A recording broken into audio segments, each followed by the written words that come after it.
Seinwil, Ito, Perl. Correct. But we don't go by Seinwil. No. What's the story with that name? Well, it's a long story, but I'll tell it to you. Okay. I was named after a great-grandfather who was born in Austria, who lived to be 104. His name was Zanvil, Z-A-N-V-I-L, which is derived kind of like Israel Zangwill, means head of the household, eldest son, that sort of thing.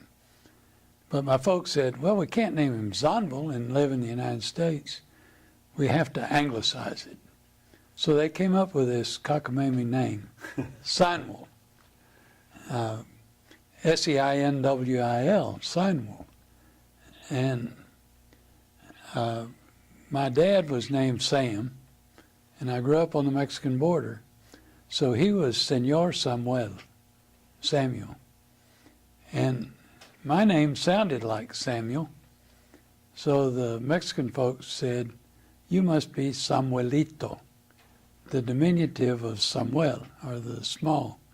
So I couldn't say it all as a child.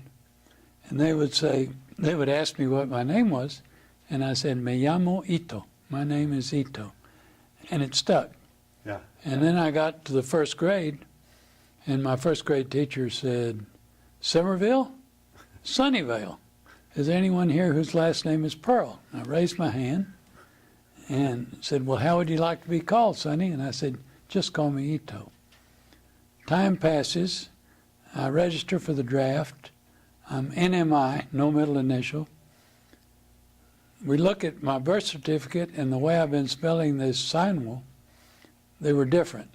My mother had to sign an affidavit having to do with fixing it, and so she put in the fact that we had left out my middle name, Ito.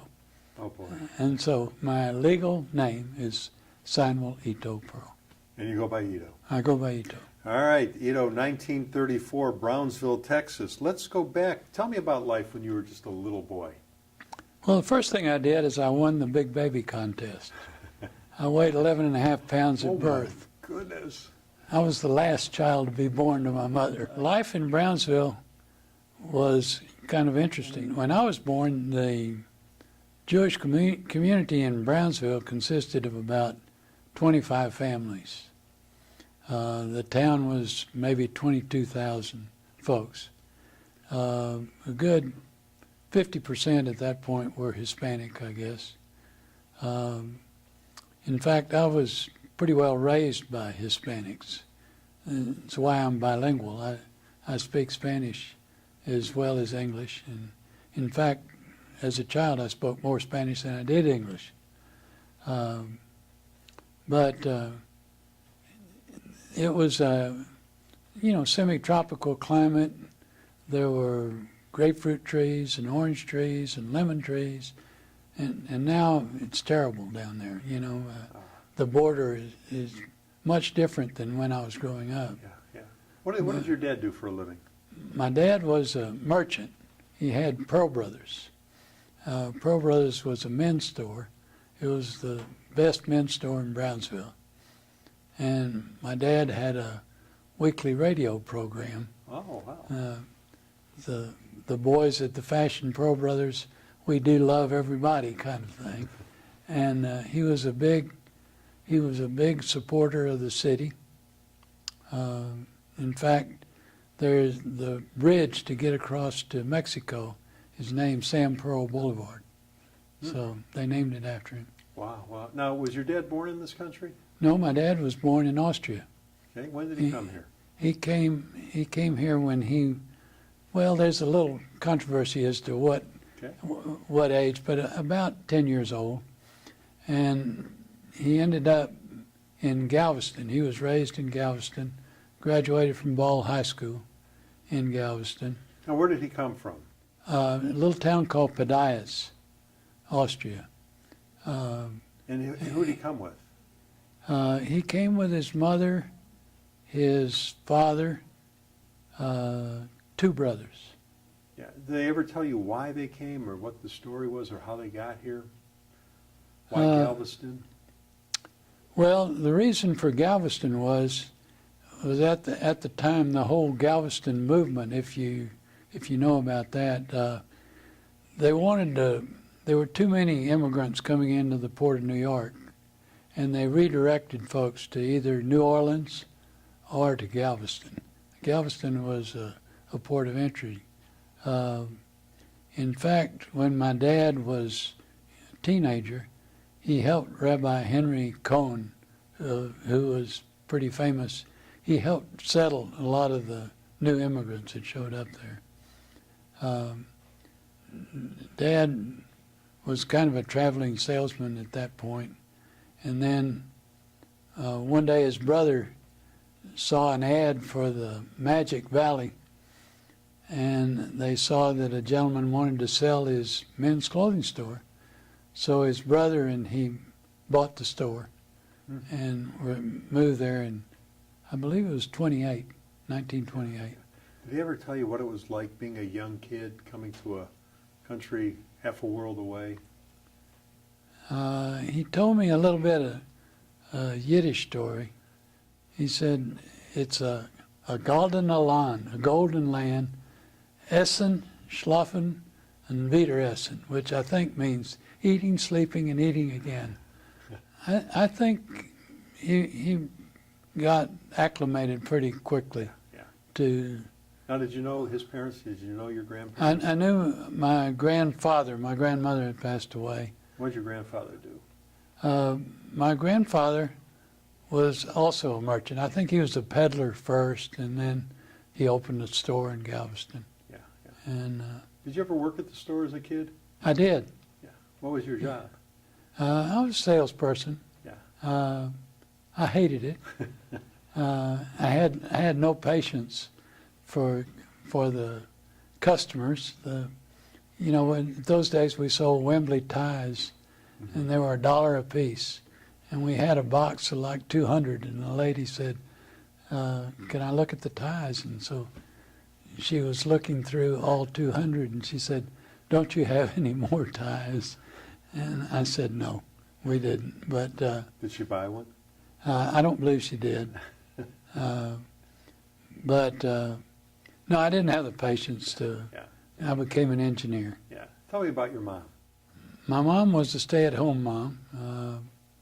Unfortunately, I guess she was a depressive, and I guess she had kind of a hard time of it. But my dad was the outgoing one, and she was pretty restrained, I guess you'd say. Now, was she born in this country? She was born in Indianapolis, Indiana. Okay. And do you remember your grandparents on that side? I do. Were they also in Indianapolis, or were they? No. They were. My grandmother was born in Czechoslovakia, Hungary. They didn't know where the border was in those days. They'd moved back and forth. Right.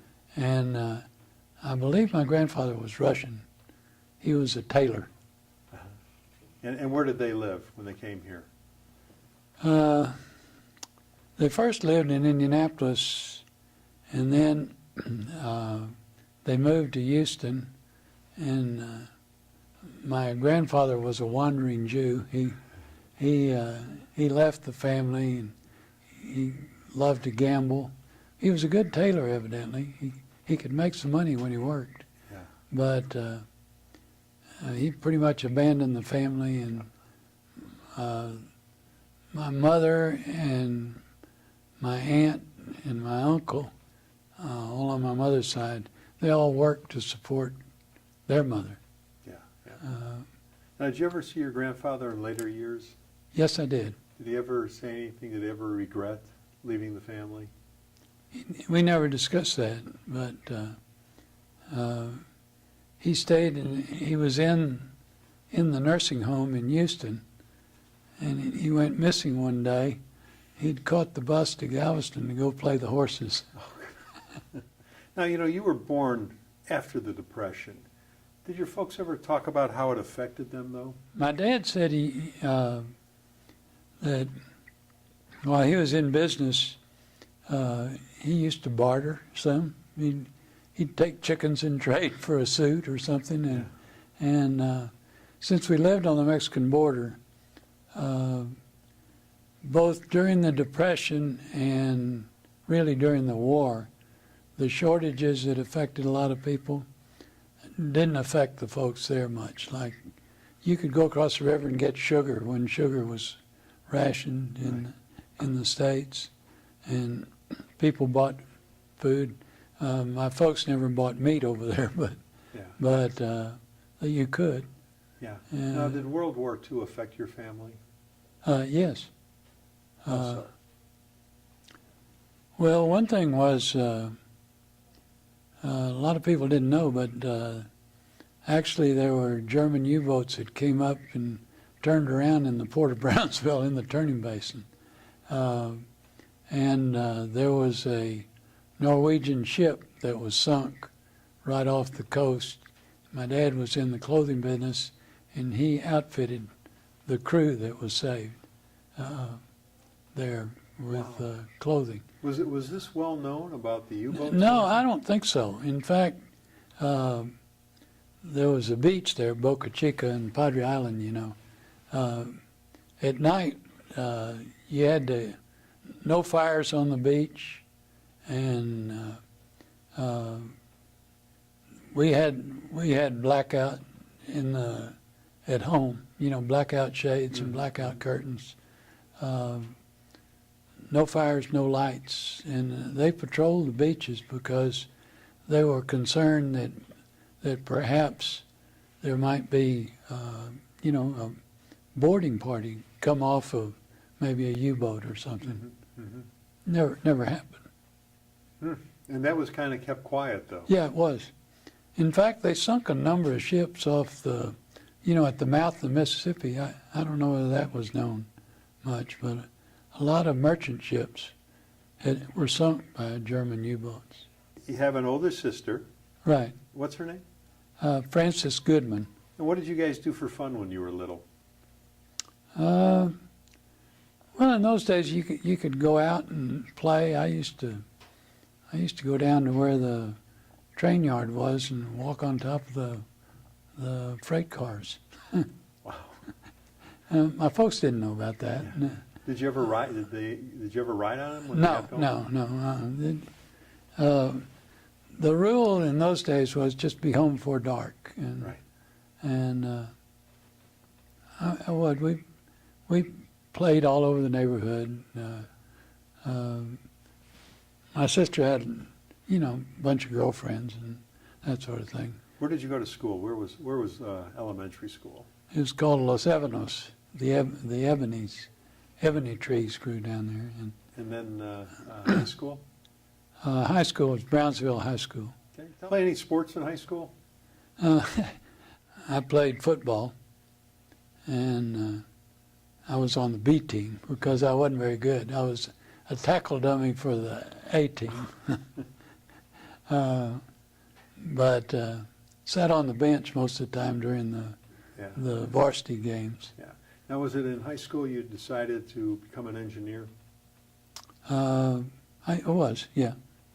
And then after high school, was it on to college or On into to the college. service? Where'd you go to school? I went to Texas A&M. A&M? Is that where you met Mary Ann? No. Tell me about when you met her. I met her at Temple Emmanuel. She was sitting in front of me, and Rabbi Olin was giving a sermon, and she was talking to her girlfriend. It irritated me, but I noticed her. Yeah. I met her afterwards. A good friend of mine introduced us, and then I asked her out on a date 6 months later. She said, "What took you so long?" And I jokingly said, "Well, I had to work my way down the list." But How'd that go? How'd that joke go over? Pretty well. She was concerned that I was younger than she was, and she wasn't sure she wanted to marry me when we finally got around to it. Now, you and Mary Ann got married in 1960. Right. And you had told me that you had to convince her to get married. What's the story about that? Well, she learned that I was younger than she was, and she thought she shouldn't marry me. and she told a good friend of hers, and the friend said, "Oh, poor Marion, you know, you're always looking for something to punish yourself with." Said, you just need to go marry the fella. If you like him and he's a good guy, well, go ahead and get married." And, So we're coming up to about 56 years now. right, 55 years. We just celebrated our 55th wedding anniversary. Yeah, congratulations. Thank you. So you're still on probation, huh? Yeah, I guess so. That's perfect. Happiest time in your life? I guess when our children were born. I have 3 good kids. Yeah, that's great.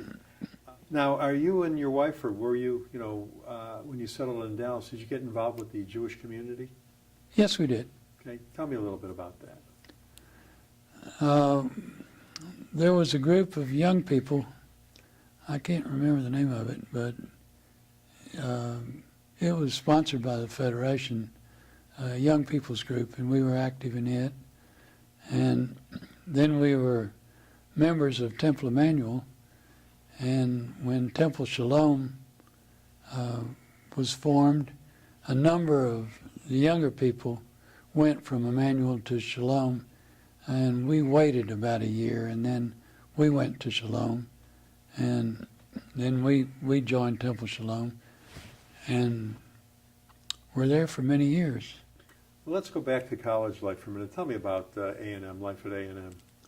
At A&M, when I went there, it was all Corps. It was all military, and you ended up with a commission. A&M there was a lot of school spirit, and they would one of the first, you call it a pep rally, but it was not really a pep rally there, but the sophomores would get up and haze the freshmen, and they said, if you don't like this place, well, get the hell out, and a lot of them quit. Wow. And left. Wow. You'd see kids with footlockers on their shoulders heading out of there in the early part of their Wow. freshman year, but it was good. Yeah. And then after A&M, where did you go? I went to Corpus Christi.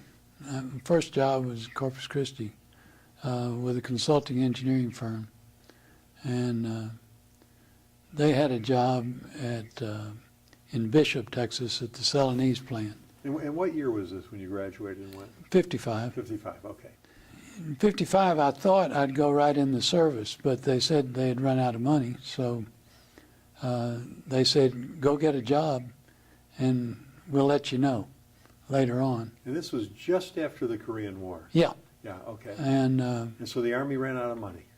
that's what they said. They said they didn't have money to, and they said, go ahead, work for a while, and then you can make your commitment later on. Right, right. I went to work in Corpus. They sent me to Bishop, Texas, at the Celanese plant. From there, I was recruited by the former chief engineer who had a company in Houston. And I went to work in Houston for Southern Industrial Piping Company. And I did piping design, pressure vessel design there. And then they sent me to DeWitt, Arkansas, as an office manager for a pipeline. And they also sent me to Pennsylvania. I spent the winter in Washington, PA. Terrible winter. And then my last job with Southern Industrial Piping, they sent me to New Iberia, Louisiana. And we were doing a gas recycling plant there. And it got very lonely because I was a foreigner in my own country because I didn't speak French. And all the French folks looked on us as a foreigner. And I'd go back to Houston on the weekends. And finally I just went in the chief engineer and said, you know, I like my job fine, but I get terribly lonely and I quit. Went with my folks down to Mexico for a short period of time, and then went to Dallas to look for a job, and I interviewed for a job with Cone Daniel Air Conditioning and with Texas Instruments, and I took the job at Texas Instruments. Stayed with them for 35 years. Now at TI, was there something that you worked on that would amaze me today? I mean, so many great things have come out of TI. So I'm just wondering if there was something that you could say, this is what I worked on, and pretty cool. I was with the Government Electronics Group, and I used to say, people that asked me, I said, bombs and rockets, death and destruction.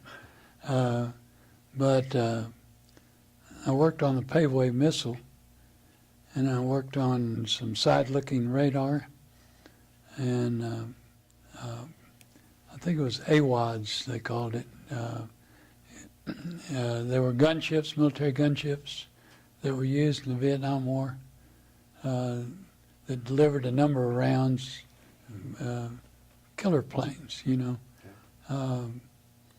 And we made the guidance for these guided missiles, Paveway and some of the others. Was there an invention in your lifetime that came along that you went, wow, how did we get along without that? Well, I kind of grew up in the computer era, and in my work also. Yeah. We were early users of computers at TI. In fact, we even built some, but I guess the computer was Yeah. the thing. Now, in your lifetime, you've lived through so many remarkable events. Is there something that just stands out in your mind that affected you when it happened? I guess the thing that I remember the most was the Kennedy assassination. I was working at the Lemon Avenue plant for Texas Instruments, and the motorcade came in front of the plant, and we saw the president go by. And then, as we did in those days, we'd go out to lunch. And so we went out to lunch to a little dive that had a television set, and they announced that the president had been shot. And it was just amazing to us because we saw him go by in the motorcade, and then within 45 minutes after that, we saw that he'd been shot and that he was killed. And I went home. We left work and went home, and yeah, it was just a very moving experience. Yeah. Now, you and Marianne have the 3 kids, 4 Right. grandkids. Right. What advice does Granddad have for the next generation? Don't be so quick to dispose of your husband or wife. If you stick it out, it'll all work out. That's good advice. You know, this is the disposable generation, I think. Yeah. You know, everything disposable. Yeah. And a lot of people get divorced early on in their marriage. Well, thanks for doing this today. You did a great job.